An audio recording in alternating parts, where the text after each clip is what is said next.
How's it going, riders? Sonic Moto back again for another Moto vlog. And today I thought I'd just sort of voice some of my thoughts and feelings as well as experience with gear. And hopefully that relates into that you guys get more knowledge on the subject so you don't have to double buy, or you expect that you have to double buy some products, because that will be the case depending on your location and the climates. I started off with a basic pair of gloves, and honestly, I should not have cheaped out with gloves.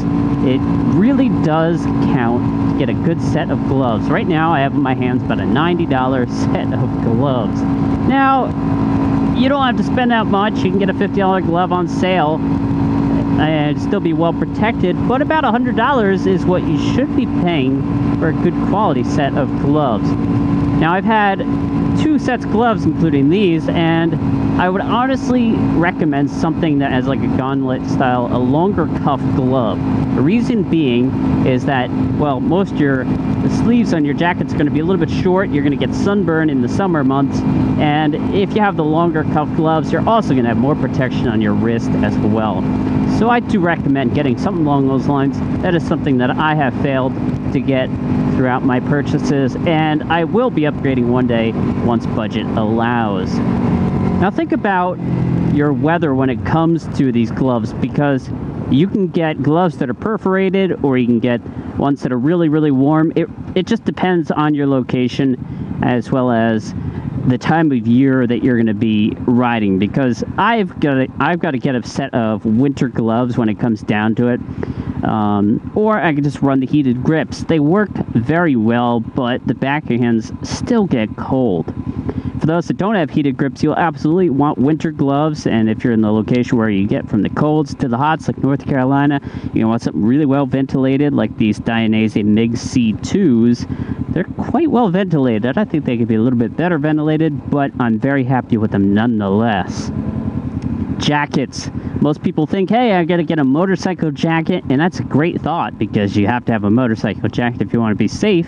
Most people, however, don't realize that you might have to get 2. Yes, that's right, 2 motorcycle jackets, and expect to pay about $200 on up for a single jacket. That's $400 worth of expense right there.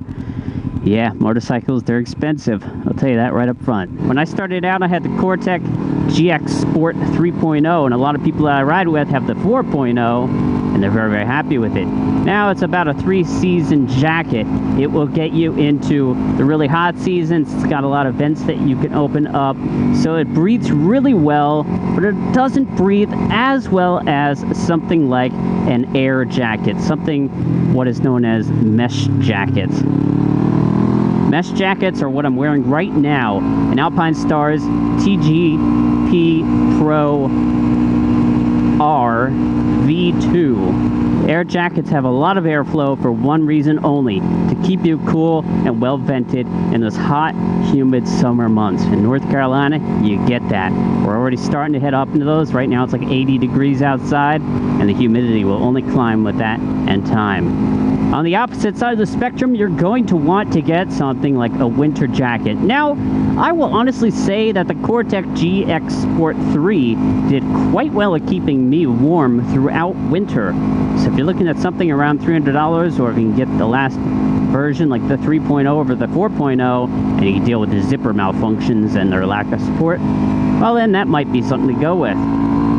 Either way, consider your options, and do be aware that you're probably going to have to buy more than one jacket, one for the colder climates and one for the hotter climates. You might, however, be able to get by with something that has a lot of vents on it, like the Cortec, and see how that goes for you. But it all comes down to experience and what you can tolerate. Let's talk about helmets, because this could be a huge expense. Some of these helmets are about a $600 product, and you don't want to be double buying or buying something wrong. Definitely go through the sizing charts for each manufacturer, and before you buy, don't do it online, do it local. Go to a local cycle gear or a local moto shop, and there are multiple reasons behind why you'd want to do that. A is fitment. Get somebody knowledgeable on helmets and know how a motorcycle helmet should fit. Go by the measurements of the manufacturer. It should be snug like a hat, but also the cheek pads can be swapped out for thicker or thinner ones, or if you got a Scorpio, like my helmet, the Scorpion EXO T510, I have a sort of AirFit Nike Pump It Up system, which I really like. Other than fitment, you definitely want to go and buy a helmet local for the fact that you have warranty. I purchased my gear early on through Amazon, and I've had products that failed on me. And the reason that I now buy local is just for the warranty. Because if something fails, Amazon will basically give you a 30-day window unless they really want to be nice. And they were nice about my jacket, which instantly went on eBay after that, and I purchased locally for the sole purpose of just getting the warranty. You have something that has a 1 year or more longer warranty, you can just go back to the store you purchased from, be like, hey, this has failed, have a look at it, and they'll be like, okay, yes, it has failed, we're gonna take that back, send it to the manufacturer for you, and we'll give you one brand new one on the spot. I've had to do that multiple times for these boots that I've had that have exploded on me and the things have fallen apart. So definitely buy local whenever possible. That is my number one sort of pro tip for you, if you will. Other than buying, of course, the right gear the first time, so you don't have to double spend and sell things off like I found myself doing. But yeah, again, thank you all for showing up, watching my content, sharing, fist bumping that thumbs up button. Sonic Moto, signing out.